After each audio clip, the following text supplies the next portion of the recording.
Šauliams taro prognozė vasario mėnesiui, pagrindinės mėnesio energijos kokios.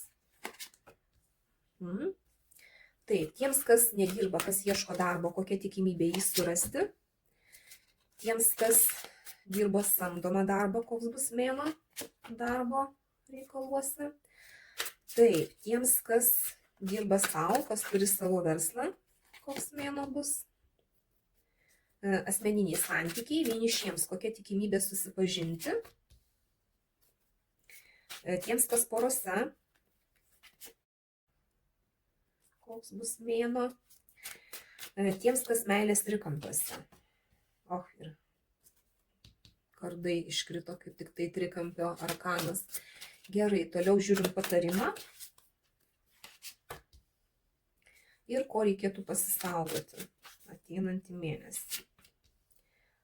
Mėnesio energijos yra moneto aštuntukas, tai darbai. Labai daug dėmesio skirsite savo darbams, savo veiklai, tai ką jūs darote, galbūt kažkiek tai ir nuobodu bus, bet būsit labiausiai susikoncentravę į savo veiklą. Tiems, kas ieškote darbo, tai čia kol kas negausite to, ko ieškote, nes, nors ir dėsite galbūt labai didelės pastangas surasti tai, ko ieškote, tokio darbo, kokio norite, bet čia kol kas nebus, kol kas daugiau piktumų negu kad pasiūlymų. Tiems, kas dirba samdomą darbą, kardų dešimtukas. Čia gali būti irgi kažkokio tai etapo pabaiga, kai kuriems gali būti netgi darbo pasikeitimas, kai kuriems gali būti tiesiog kolektyvo pasikeitimas, gali būti kažkokios tai vienos situacijos pabaiga ir perėjimas į kitą, bet čia jau buvo labai sunku, galbūt kažkoks etapas, kuris buvo labai sunkus ir tai pasibaigė.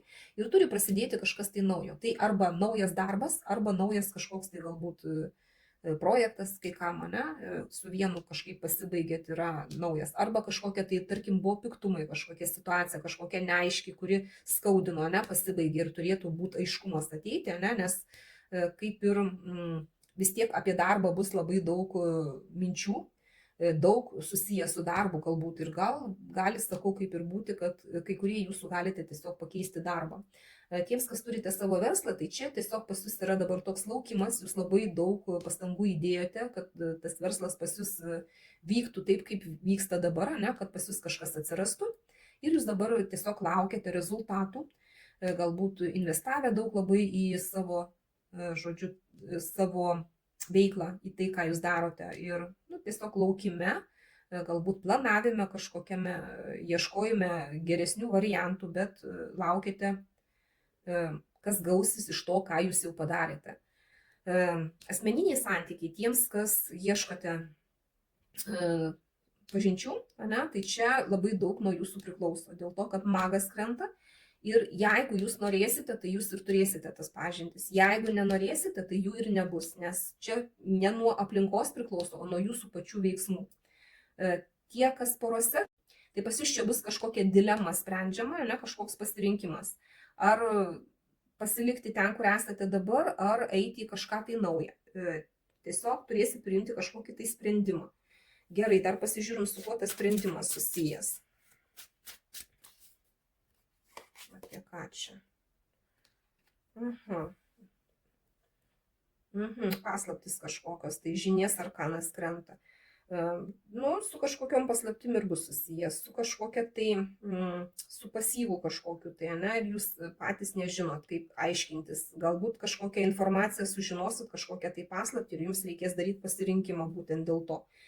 Taip, kas trikampiuose, tai kardų 3 krenta, tai čia šitas arkanas kaip tik tai labai dažnai rodo būtent trikampius, kad jūs esate tuose trikampiuose, tai gali būti kažkoks ir skausmas išlysti, kuris skaudins jūsų širdį, kažkas bus ne pagal jūs, netgi sužinosit apie trikampį, galbūt, kai žiūrit šitą įrašą, jūs dar nežinot, kad jūs esate trikampiuose, galbūt išlysta informacija ir jūs skaudins, tai gal netgi gali būti iš eilės esat poroje, išlindo kažkokia informacija, kažkokios paslaptys ir jūs jau atsidūrėt trikampiuose.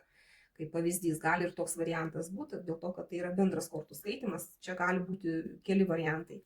O patarimas, tai čia reikėtų žiūrėti savęs, žiūrėti tai, kas svarbu yra jums, mėgautis to, ką jūs turit, ką uždirbot, ne, ir tiesiog turėtumėt nekreipti dėmesį į aplinką netgi, o tik tai į tai, ko norite jūs patys, ne. Jeigu čia ieškote darbo, dedate daug pastangų, kad jį surastumėte, ne, tai turėtumėt žiūrėti pirmiausia, kas reikalinga jums, nesijimti bet ko, ką jums siūlo. Tiesiog ieškoti būtent tokio darbo, kokio jūs norite, kad jums jisai teiktų džiaugsmą. Čia, kas dirba samdomą darbą, irgi žiūrėkit savęs. Jeigu jūs matote, kad čia kažkokia situacija pasibaigė, galbūt jums reikia išeiti į kitą darbą, kaip pavyzdys, nesėdėkit ten, kur buvo blogai, nes jeigu jau jums yra noras išeiti į kitą darbą, tai ir eikite, žiūrėkite savęs, ne?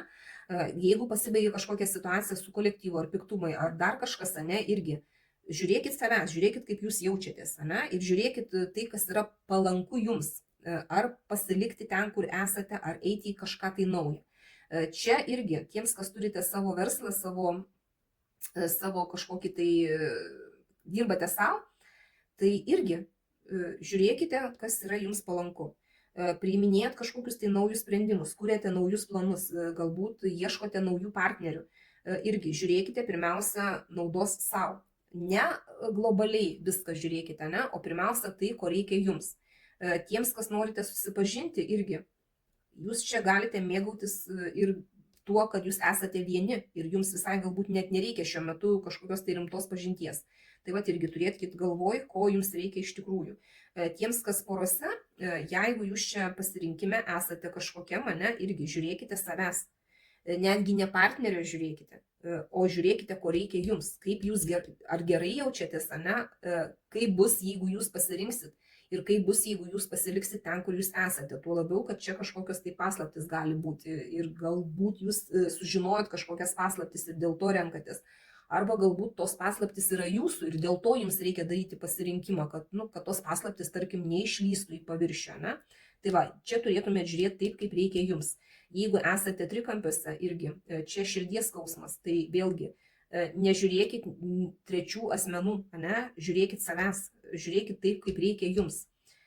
Jeigu jūs esate tam trikampį, ar tenkina jūs tokia situacija būti tame trikampyje, ar jūs vis dėlto turit išeiti iš to trikampio, kažkaip žiūrėkite taip, kaip reikia jums. Na, ir ko pasisaugoti, tai taurių tūzas, tai čia reikėtų pasisaugoti ir įsimylėjimo pernelyg didelio, ir isterijų pernelyg didelių, ta prasme, ir ašarų, ir visko čia gali būti, ne, tiesiog čia reikia saugotis pernelyg didelių jausmų. Turėtų viskas kažkaip tai į balansą sueiti. Jeigu verkite, neverkite per ilgai, kaip pavyzdys, ne.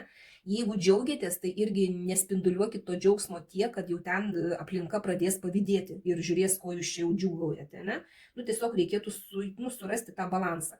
Ir neįsimylėti netinkamų žmonių, kaip pavyzdys, ne. Čia pažintis gali būti naujos neįsimylėta, ne. Trikampyje irgi, jeigu jūs renkatės iš dviejų žmonių, dabar esate kaip pavyzdys poroje ir atsirado kažkoks žmogus trečias, jums reikėtų neįsimylėti to trečio žmogaus, nes būsite įskaudintas, ne? Čia kaip pavyzdys, kad turėtumėt minty, kad reikėtų pasisaugoti pernelyg tokių trykštančių jausmų, kur visko yra daug. Balansas visko po truputį yra gerai, bet kas per daug, tas nesveika, nebereikalo yra taip sakoma. Tai va, toks mėnuo šauliams, tikiuosi aiškumo kažkiek įnešiau, dėkoju už jūsų laiką, širdutes ir iki sekančio karto.